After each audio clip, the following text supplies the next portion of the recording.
छत्तीसगढ़ विधानसभा चुनाव के लिए 17 सीटों पर उम्मीदवारों के नाम का ऐलान हो गया है। झीरम घाटी नक्सली हमले में मारे गए कांग्रेस नेता उदय मुदलियार की पत्नी अलका मुदलियार, महेंद्र कर्मा की पत्नी देवती कर्मा और नंद कुमार पटेल की बेटी उमेश पटेल को बेटी कर दिया गया है। अजीत जोगी की तरफ से अपने विधानसभा क्षेत्र के लोगों को लिखी भावनात्मक चिट्ठी को बीजेपी ने आचार संहिता का उल्लंघन बताया है। उसने इसकी शिकायत चुनाव आयोग से की है। जोगी ने अपनी चिट्ठी में उन्हें विधानसभा चुनाव में जीत दिलाने की अपील की है। कांग्रेस महासचिव दिग्विजय सिंह ने मुख्यमंत्री शिवराज सिंह पर भ्रष्टाचार में शामिल होने का आरोप लगाया है। दिग्विजय सिंह के मुताबिक व्यापम घोटाले के तार सीधे तौर पर सीएम हाउस से जुड़े हैं। दिग्विजय सिंह ने जी मीडिया के साथ खास बातचीत में यह आरोप लगाया। तेलंगाना राज्य के खिलाफ दिल्ली के आंध्र भवन पर अनशन कर रहे चंद्रबाबू नायडू को पुलिस ने जबरन उठा लिया। उन्हें राम मनोहर लोहिया अस्पताल ले जाया गया। इस दौरान उनके सैकड़ों समर्थकों ने जमकर हंगामा किया। उनकी पुलिस से झड़प भी हुई। जोधपुर सेशन कोर्ट ने गुजरात पुलिस को आसाराम की ट्रांजिट रिमांड दे दी है। अब उनसे सूरत की 2 बहनों से रेप के मामले में पूछताछ होगी। अदालत ने आसाराम समेत सभी 5 की न्यायिक हिरासत भी 25 अक्टूबर तक बढ़ा दी है। उधर नारायण साईं ने अग्रिम जमानत की अर्जी दी है।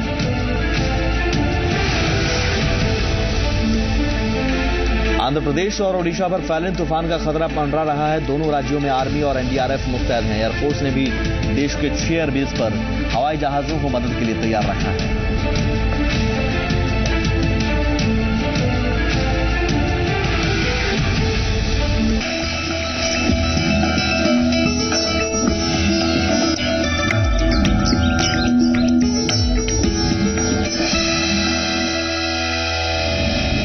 नमस्कार, जल जंगल जमीन में आपका स्वागत है। मैं हूं सबीना तामंग।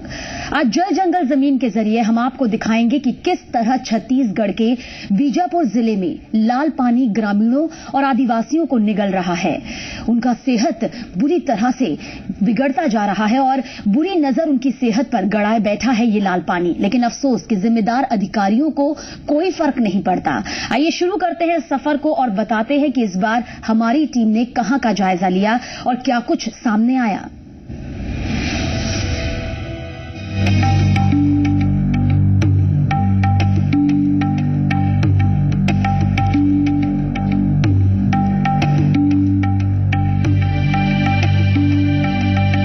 लाल पानी बीमार कर रहा है।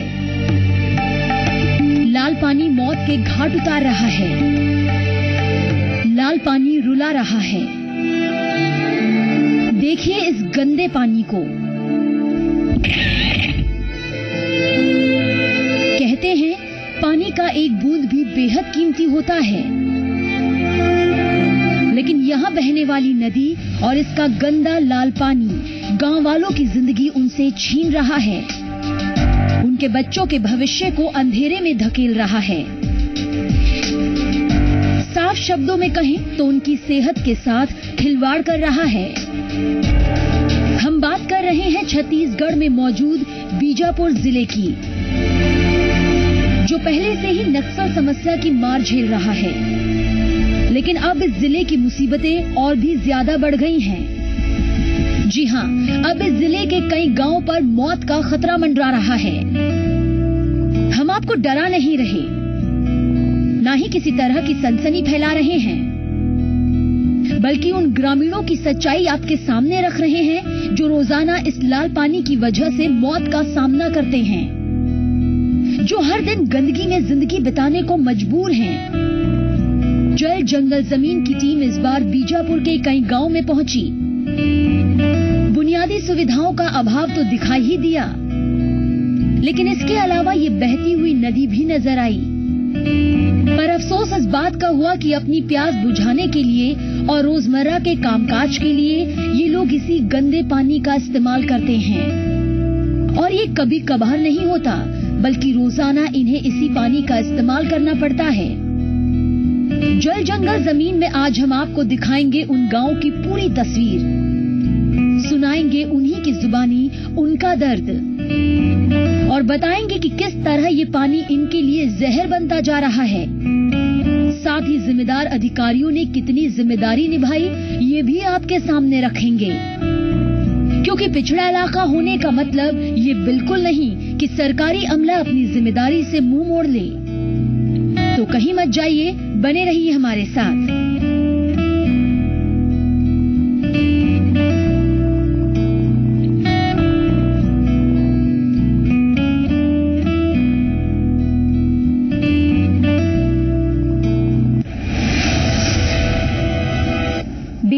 जिले के कई गांव इन दिनों डायरिया के डर में दिखाई दे रहे हैं और ये डर हो भी क्यों ना स्वास्थ्य संबंधी कोई सुविधा इनके लिए मुहैया कराई गई है और ना ही पीने के लिए साफ पानी इन्हें मिल पाता है। सोचे कैसे मजबूरी में ये इस गंदे जहरीले पानी को अपने गले से नीचे उतार पाते होंगे।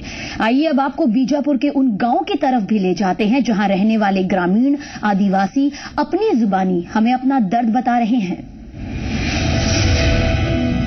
बीजापुर जिला, ये नाम जैसे ही सुनाई देता है तस्वीर आती है एक ऐसे जिले की जिसे लेकर सरकार तमाम दावे और वादे करती है, लेकिन आज भी ये नक्सल समस्या की वजह से परेशान और विकास से कोसों दूर है। यहाँ रहने वाली करीब 40% आबादी अति संवेदनशील इलाकों में बसी हुई है। वोट लेने भले ही नेता चुनाव के दौरान यहाँ पहुँच जाते हैं, लेकिन वैसे शासन प्रशासन पहुंचने की जहमत यहां तक नहीं उठाता। बीजापुर जिले के कई गांव जैसे डालेर, बिरिया भूमि, जप्पे, मरका, गोंगला, रेडी, चोखनपाल, इसके अलावा मोसला, एडस मेटा, साथ ही पदमूर, गड्डेपुर की हालत तो और भी खराब है। दिन ब दिन यहाँ की हालत बिगड़ती ही जा रही है। वजह है यहाँ धीरे धीरे पैर पसार रही बीमारियाँ, वो बीमारियाँ जो इन्हें इस गंदे लाल पानी की वजह से मिल रही हैं। इतना ही नहीं, गांव वालों की माने तो अब तक कई लोग मौत के मुंह में जा भी चुके हैं। यहाँ का पानी बोरिंग खराब होगा तो यहाँ का पानी पीते हैं और बोरिंग में थोड़ा गंदा भी पाइप में निकलता है। एक ही बोरिंग है तो यहाँ का पानी पीते हैं नदी का। यहाँ कब से लाल पानी आने लगा? लाल पानी 7 साल से ज्यादा हो रहा है, निकल रहा है। तो पानी को पीते हो बीमार पड़ते? बीमार तो गाड़ बैल भी मर रहा है सर। कितना गाड़ बैल मर रहा है? बहुत मर रहा है, 100-200 भी पड़ता है। 10 तो उल्टी, सर्दी, खांसी। और डॉक्टर लोगों को गाय के लिए दिए थे तो कुछ परेशानी नहीं निकला। सैकड़ों ग्रामीणों की यही हालत है। डायरिया का डर पूरे गांव को सता रहा है। अभी तक हम लोग बहुत आवेदन दिए हैं, लेकिन अभी तक कहीं बोर नहीं खोदवाई हुआ है और कुछ जगह पर सक्सेस भी नहीं हुआ करके बोलते हैं। तो हम लोग तो बहुत दिए हैं, बोर के लिए दिए हैं। डायरिया होने की सबसे खास वजह गंदा पानी होता है और इन इलाकों में रहने वालों को ये गंदा पानी मजबूरी में पीना ही पड़ता है, क्योंकि साफ पानी इनके नसीब में नहीं। वैसे नसीब को पूरा दोष देना सही नहीं होगा, क्योंकि जिन जिम्मेदार अधिकारियों के कंधों में इनकी जिम्मेदारी है वो इन गांवों की तरफ रुख करते ही नहीं। तो फिर हालात ऐसे नहीं तो कैसे होंगे? लेकिन इस गंदे पानी का असर न सिर्फ इंसानों पर हो रहा है, बल्कि रोजी रोटी का सहारा बनने वाले जानवर भी इनकी चपेट में तेजी से आ रहे हैं। नमकीन टाइप का आता है, इसलिए पीते हैं और बीमार पड़ते हैं। ऐसी गाय बकरी भी पीता है, वो भी बीमार पड़ता है। आज से 5 दिन नया पानी पीना शुरू हो गया तो करीबन 10 बकरियां मर गए। नेताओं की तरफ से वादे तो बहुत किए गए, लेकिन देखिए यही है उन वायदों की हकीकत। ये पानी इतना गंदा है कि कोई इनके पास तक न जाए, लेकिन यहाँ रहने वाले ग्रामीण जानते हैं कि इनके पास कोई और रास्ता नहीं। कुछ दिन जैसे तैसे फिर भी काट लेंगे, लेकिन जब प्यास लगती है तो फिर कुछ नहीं सूझता। वर्तमान में आप लोग कहाँ से पानी पी रहे हैं? अभी वर्तमान में तो बोरिंग का पीते हैं। यहाँ उल्टी दस्त की बहुत सारी शिकायत आ रही है, इससे क्या उसी कारण वही पानी होने के कारण ही होगा। गंदे पानी की वजह से दिक्कतें लगातार बढ़ रही हैं। ये लोग अस्पतालों की तरफ रुख कर रहे हैं, लेकिन यहाँ भी हालात बहुत ज्यादा नहीं सुधरे।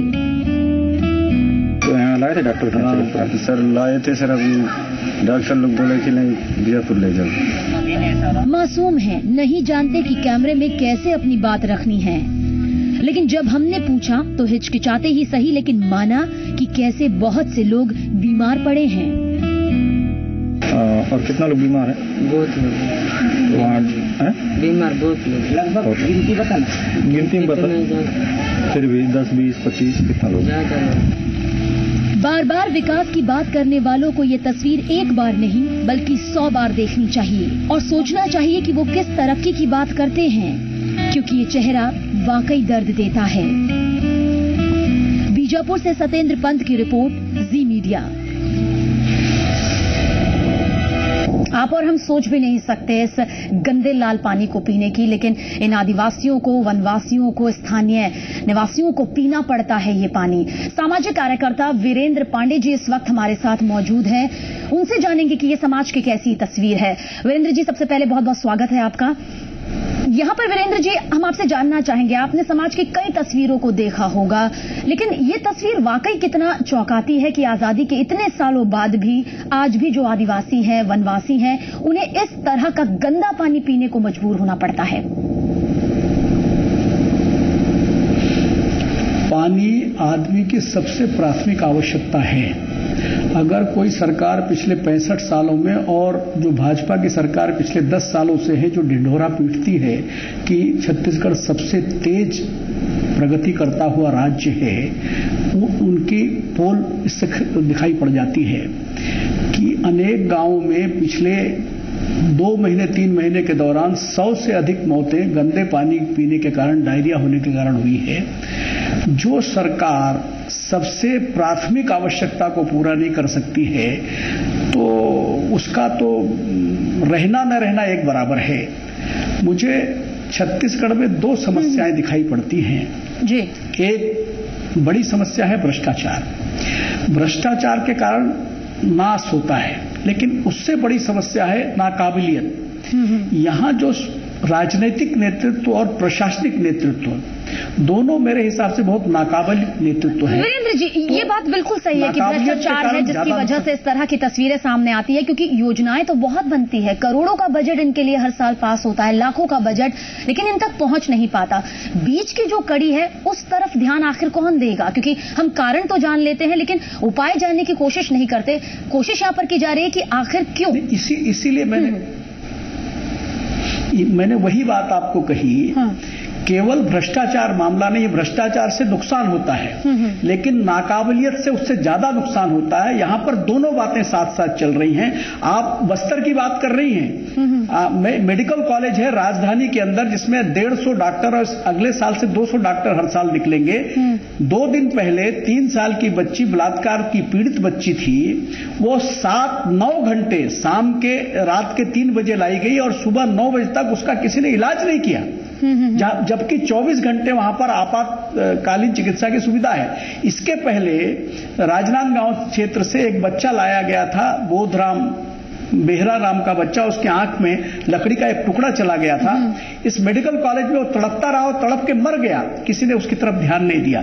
तो मैंने कहा इस प्रदेश में दोनों गड़बड़ियां हैं, नाकाबिलियत और भ्रष्टाचार, और कार्य संस्कृति इस प्रदेश से पूरी तरीके से समाप्त हो गई है। पैसे की कोई कमी नहीं है, लेकिन काबिल लोग नहीं हैं और भ्रष्ट लोग हैं। ये बात यहाँ पर वाकई सटीक है कि पैसे की कोई कमी नहीं है, लेकिन काबिल लोगों की शायद वाकई कमी है, तभी आज भी ये तस्वीर बिल्कुल वैसी ही दिखाई देती है जैसे कि आजादी के पहले थी या उस दौरान थी। वीरेंद्र पांडे जी, आप हमारे साथ बने रहिएगा, आपसे आगे भी जानेंगे, तमाम जानकारियां लेंगे कि आखिर ये तस्वीर कैसे सुधर सकती है, क्योंकि आज हम बात कर रहे हैं कि आखिर इन आदिवासियों की तस्वीर कौन सुधारेगा, कैसे सुधरेगी। जल्द हाजिर हो रहे हैं।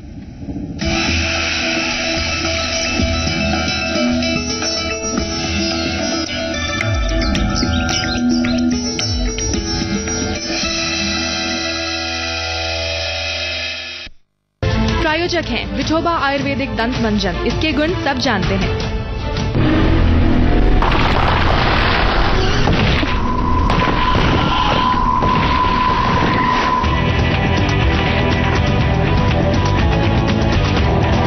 पेट्रोल आपके रास्ते की रुकावट ना बन जाए। ड्यूरा लाइफ इंजन के साथ टीवीएस स्पोर्ट 87.7 kmpl का बेजोड़ माइलेज। नया संतूर मॉइस्चराइज सॉफ्ट स्किन के लिए, इसमें है डीप एक्टिंग बादाम मिल्क और चंदन, जो आपकी त्वचा को मॉइस्चराइज करे और बनाए कोमल और मुलायम, ताकि आप दिखे जवां सालों साल। नया संतूर मॉइस्चराइज सॉफ्ट स्किन के लिए, आपका संतूर 2 अनोखे रूप में। दीवारों पे पपड़ी से परेशान? पेंटिंग से पहले लगाइए बिरला व्हाइट वॉल केयर पट्टी, जो रखे दीवारों को नमी से सुरक्षित, यानी पपड़ी की छुट्टी। मम्मी, मैं तो टॉस करें। हेड्स हो या टेल्स, अब खुले बालों का भी गिरना मना है। सिर्फ 1 रुपए में क्लिनिक प्लस शैम्पू में है मिल्क प्रोटीन फॉर्मूला, जो बनाए बालों को मजबूत। मम्मी, खुले बाल। क्लिनिक प्लस, सिर्फ 1 रुपए में खुले बालों का गिरना मना है। दीदी, तेरे पास ABCD है, मुझे भी चाहिए। काम है तो दीदी वरना नेहा। खुद जा आइडिया शोरूम और ले ले। अकेले जाऊँ क्या? आ गया आइडिया शोरूम, करा ले ABCD। 1 2 1 डायल करो और जहाँ खड़े हो वहीं आएगा आइडिया शोरूम। यहीं पाइए ABCD यानी एस्ट्रोलॉजी, बॉलीवुड, क्रिकेट, डायलोटोन, सब कुछ। ऑल आउट दीदी। नेहा जय महाकाल C1 पेश करते हैं C1 शिव श्रद्धा उज्जैन। अपने भाग्य पर करें विश्वास, क्योंकि हर 12वां वर्ष होगा खास। 25 से 40 वर्ष के आयु वालों की आय के लिए अत्यंत उपयोगी। धर्म का धर्म, आय की आय। संपर्क करें 8889922244, FB @C1 Limited, YouTube @C1 Limited।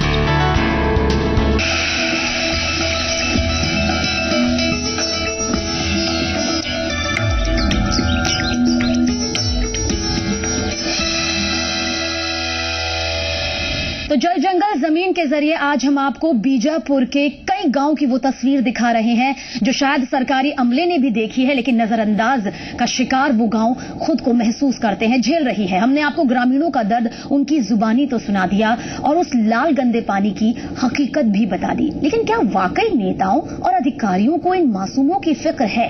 क्या वाकई इन्हें इस बात का अंदाजा है कि उनकी जिंदगियों की तरह भी इन गांव वालों की जिंदगी भी बेहद कीमती है? आइए इस रिपोर्ट के जरिए बाकी की हकीकत आपके सामने रखते हैं।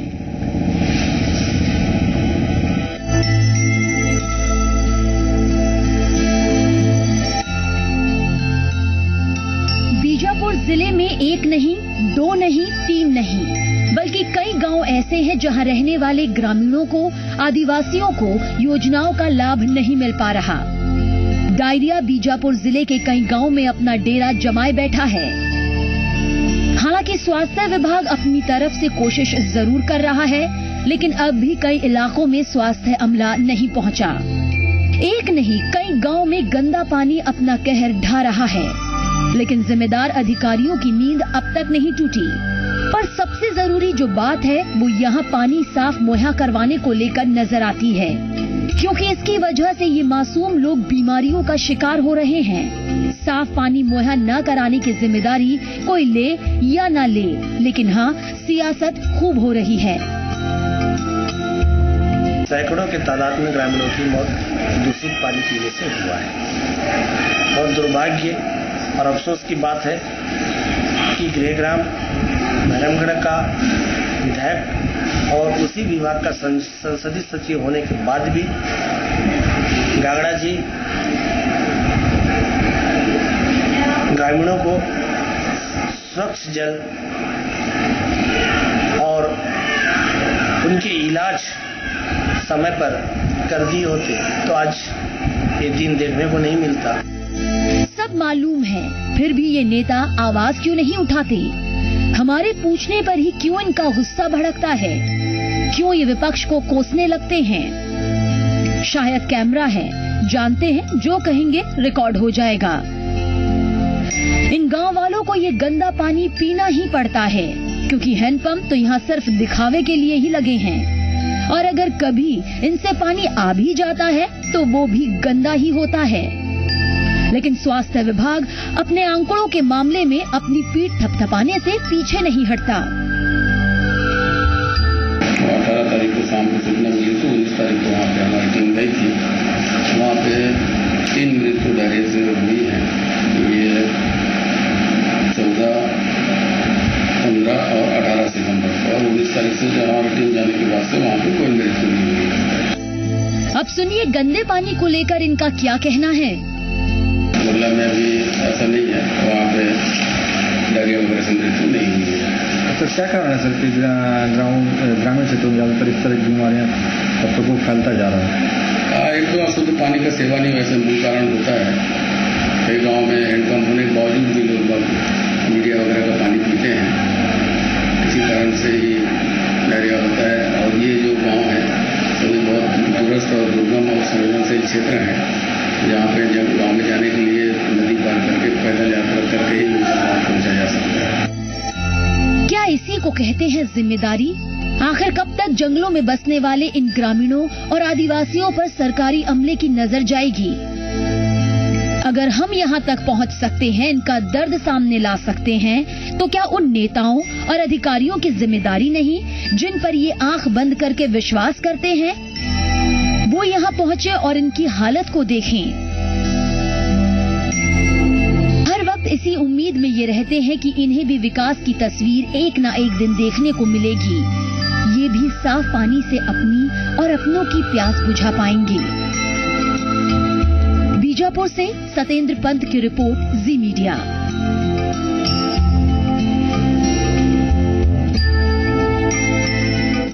करोड़ों तक की बात की जाती है बजट की, उसकी हकीकत यही है जो सामने आपने देखी है। वीरेंद्र पांडे जी सामाजिक कार्यकर्ता हैं, हमारे साथ इस चर्चा में मौजूद हैं। वीरेंद्र जी, यहाँ पर आपसे हम अब ये जरूर जानना चाहेंगे, अब हम नहीं जानेंगे कि आखिर क्या वजह है, क्यों आखिर इनकी तस्वीर ऐसी है, कब से इनकी तस्वीर ऐसी की ऐसी ही है, क्योंकि ये सब हमने जाना है, सब जानते हैं, शायद बच्चा भी जानता है, लेकिन क्या स्वरूप, क्या ढांचा होना चाहिए ताकि यहाँ तक साफ पानी पहुंचे, कम से कम बुनियादी सुविधाएं तो जरूर पहुंचे। इसके लिए सर्वाधिक आवश्यक है कि आदमी का ईमानदार होना, प्रतिबद्ध होना, राजनीतिक नेतृत्व को संवेदनशील होना पड़ेगा और जन कल्याण के लिए प्रतिबद्ध होना पड़ेगा, और नौकरशाही को जन कल्याण के लिए सेवाभावी होना पड़ेगा। इन दो चीजों के अभाव में ये काम हो नहीं पाता। राजनीतिक नेतृत्व में देख रहा हूं पिछले 10-15 सालों से, चाहे किसी भी दल का हो, उसके ध्यान में हमेशा एक ही बात रहती है कि कैसे मैं अगली बार चुनकर आ जाऊं। इसलिए पूरे देश भर में, प्रदेश की बात नहीं करता, पूरे देश भर में खैरात की राजनीति चलती है। लेकिन वीरेंद्र जी, ये ईमानदारी जिसकी बात आप यहाँ पर कर रहे हैं कि एक ईमानदारी का होना बेहद जरूरी है, क्योंकि बजट भले ही पास हो जाए या तमाम चीजें, सुविधाओं की बात जरूरी कर दी जाए, लेकिन बीच में जो अधिकारी आते हैं, जो पैसा डकार जाते हैं इन लोगों का, वो नहीं पहुंच पाता। ये ईमानदारी आएगी कैसे? वही मैंने कहा, ईमानदारी लाने के लिए भी जनता की भी जिम्मेदारी है। बिल्कुल बिल्कुल। जनता को इस बात का ध्यान रखना चाहिए कि क्योंकि अब प्रजातंत्र में हमारे ऊपर शासन कौन करेगा, हमारी व्यवस्था का अधिकार किसके पास रहेगा, ये तय करने का अधिकार जनता के पास है। तो जनता को ऐसे लोगों से भ्रमित नहीं होना चाहिए जो चुनाव के दरमियान या उसके पहले उनको प्रभावित करते हैं वोट देने के लिए। उनको ये देखना पड़ेगा कौन ऐसे लोग हैं जो ईमानदार और सेवाभावी हैं, उनको ही अपने व्यवस्था का अधिकार उनके हाथ में वीरेंद्र जी, आप ये मानते हैं कि कहीं ना कहीं अशिक्षा खास तौर पर एक जिम्मेदारी रहती है, क्योंकि अगर शहरी इलाकों में कुछ हो जाता है तो तुरंत लोग सड़कों पर उतर आते हैं, उनकी मांगे भी मान ली जाती है, लेकिन गांव में ऐसा कुछ देखने को मिल ही नहीं पाता। खासतौर से जो पिछड़े इलाके होते हैं, वो अपनी आवाज उठाना ही नहीं जानते। नहीं, वो तो नहीं जानते हैं, और वहां दूरी इतनी अधिक होती है कि आवाज राजधानी तक या बड़े स्थानों तक पहुंच नहीं पाती। वहां की बात नहीं है, आप शहरों में भी देखिए, शहरों में भी दुर्दशा है, यहां पर भी आवाजें नहीं उठती हैं। मैं नहीं देख रहा हूं पिछले 15-20 सालों में कोई जन आंदोलन खड़ा हुआ हो। 20 साल पहले तक की बात ये थी कि किसी प्रकार की गड़बड़ियां सरकार की तरफ से होती थी, अव्यवस्थाएं सरकार की तरफ से होती थी, मजदूर आंदोलन खड़ा हो जाता था, विद्यार्थी आंदोलन खड़ा हो जाता था। लेकिन एक ग्लोबलाइजेशन का जब से मामला चला है, तब से मुझे ऐसा लगता है कि हर आदमी स्वयं के स्वार्थ में या स्वयं के विकास में ही लग गया है। इसके अलावा उसको सार्वजनिक रूप से जन समस्याओं के प्रति वो लगाव और वो दर्द नहीं रह गया, इसलिए आंदोलन नहीं खड़े। ना मजदूर आंदोलन खड़ा हुआ है, ना विद्यार्थी आंदोलन खड़ा हुआ है, ना कोई राजनीतिक बड़ा आंदोलन। सही कह रहे हैं आप वीरेंद्र जी। और खासतौर से सोचिए, आप यहाँ पर शहरी इलाकों तक की बात कर रहे हैं, तो फिर जो ये पिछड़ी जातियां हैं या जो पिछड़े इलाकों में रहते हैं, वहां से आवाज बाहर निकल भी जाए तो कहां राजधानी तक पहुंच पाती होगी। लेकिन हम यहाँ पर किसी एक दल की बात नहीं कर रहे हैं। वीरेंद्र जी, अब जरूर आपसे जानना चाहेंगे कि क्या वाकई स्थिति या ये तस्वीर यूं ही बरकरार रहेगी, या आने वाले वक्त में कुछ तो नजर आएगा कि ये भी अपनी आवाज उठाएंगे, जिम्मेदारी यहाँ पर निभाई जाएगी, क्योंकि कुछ योजनाएं बनाने से काफी नहीं होगा। देखिए, संभावनाएं तो दिखती हैं, कभी संभावनाएं मरती नहीं हैं। देश भर में इस प्रकार के छुटपुट प्रयत्न हर जगह हो रहे हैं जो जन सरोकार को लेकर के लड़ना शुरू किया। और जब राजनीतिक नेतृत्व सामने नहीं आता, सामाजिक नेतृत्व सामने नहीं आता, तो स्थान विशेष से भी लोग खड़े होने लगे। और छत्तीसगढ़ में ये बातें कई जगह दिखाई पड़ रही हैं। धरती के अंदर जो खनिज है उसको बड़े बड़े उद्योगपतियों को देने की बात हो रही है, तब आदिवासी क्षेत्रों से लोग खड़े हो रहे हैं कि ये जंगल हमारा है, जमीन हमारी है, जमीन के नीचे का खनिज हमारा है, हम किसी को देंगे नहीं। इस प्रकार की बातें शुरू होने लगी। इनको संगठित करने की आवश्यकता है और कुछ सुधार भी राजनीतिक क्षेत्रों में, चुनाव के क्षेत्रों में भी होने लगे, वो भी इन बातों को कहीं न कहीं बढ़ाएगा आगे। बिल्कुल सही कहा वीरेंद्र जी, यानी कि कुछ कदम यहां पर उठाने बेहद जरूरी है, आवाज उठानी जरूरी है और साथ ही अपनी जिम्मेदारियों को समझना और जो योजनाएं बनाई गई हैं उनके फायदों को समझना भी बेहद जरूरी है। वीरेंद्र पांडे जी, इस चर्चा में आप हमारे साथ शामिल हुए, तमाम अहम जानकारियां हमें दी, बहुत बहुत शुक्रिया इसके लिए। तो जल जंगल जमीन की टीम यहां पहुंची और देखा कि हालात क्या है। आप भी जागिए, बेहद जरूरी है ताकि विकास की तस्वीर ये गांव भी देख सके। फिलहाल इतना ही, मुझे दे इजाजत, नमस्कार।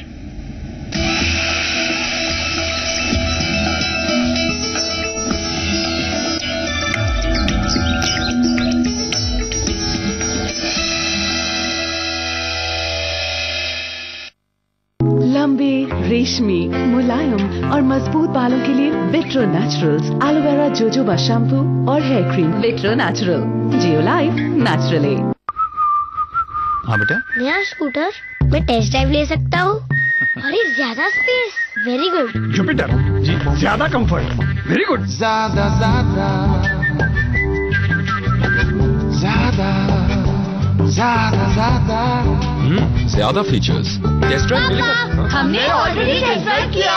ज्यादा कंफर्ट, ज्यादा फीचर्स, ज्यादा माइलेज के साथ नया टीवीएस जुपिटर। ज्यादा का फायदा जुपिटर। नया संतूर मॉइस्चराइज सॉफ्ट स्किन के लिए। इसमें है डीप एक्टिंग बादाम मिल्क और चंदन जो आपकी त्वचा को मॉइस्चराइज करे और बनाए कोमल और मुलायम ताकि आप दिखे जवां सालों साल। नया संतूर मॉइस्चराइज सॉफ्ट स्किन के लिए। आपका संतूर 2 अनोखे रूप में। फ्रेश फ्रूट्स का fresh taste, soft jam, life में लाए मजा। You go.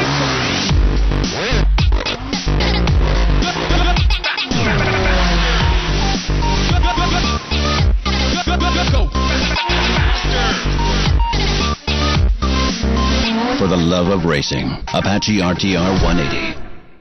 आशीर्वाद के रूप में इससे सुंदर और प्यारा कुछ हो ही नहीं सकता। मैं तो ये कहूंगी कि आपकी हर पीढ़ी विश्वास कर सकती है इन पर। Anupchand Tilakchand jewellers, AT, a symbol of trust.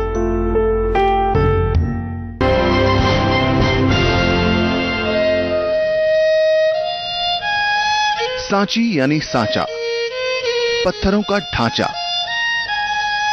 करीब 25 स्मारकों, 3 स्तूपों और कई मंदिरों का गढ़ है सांची। अपने स्तूपों के लिए मशहूर सांची भोपाल से 46 किलोमीटर दूर मध्य प्रदेश के रायसेन जिले में स्थित है। सांची को बेशक 1989 में ही यूनेस्को ने विश्व की धरोहरों में शुमार किया हो, लेकिन इसका इतिहास सदियों पुराना है। 3री सदी से 12वीं सदी के बीच बने कई बौद्ध स्मारकों को खुद में समाये सांची एक महान तीर्थ स्थल रहा है। स्तूप का अर्ध गोलाकार केंद्र बुद्ध के स्मृति चिन्हों पर बना है, जिस पर छत्र सुशोभित है। भारत में पत्थर की बनी पहली संरचना के तौर पर खड़े सांची के स्तूप को पहली बार सम्राट अशोक ने अधिग्रहित किया था। इस स्तूप का निर्माण कार्य सम्राट अशोक की पत्नी साम्राज्ञी विदिशा देवी की देखरेख में हुआ। सांची न सिर्फ साम्राज्ञी विदिशा का जन्मस्थल है, बल्कि यहीं अशोक और विदिशा की शादी भी हुई थी। बहुत जल्दी स्तूपों की नगरी सांची गवाह बनेगी यहाँ बनने वाली university of Buddhist and Indic studies की, जिसे मध्य प्रदेश सरकार श्रीलंका और भूटान सरकार की मदद से बनवा रही है। भागते भागते न थकने वाले शहरों में बहुत शोर है। इस शोर के बीच अब सुनी जाएगी आपकी आवाज, आपकी परेशानी, ताकि बदलते वक्त के साथ बदल सके प्रदेश के हालात, आपके हालात। 10 रीजन 10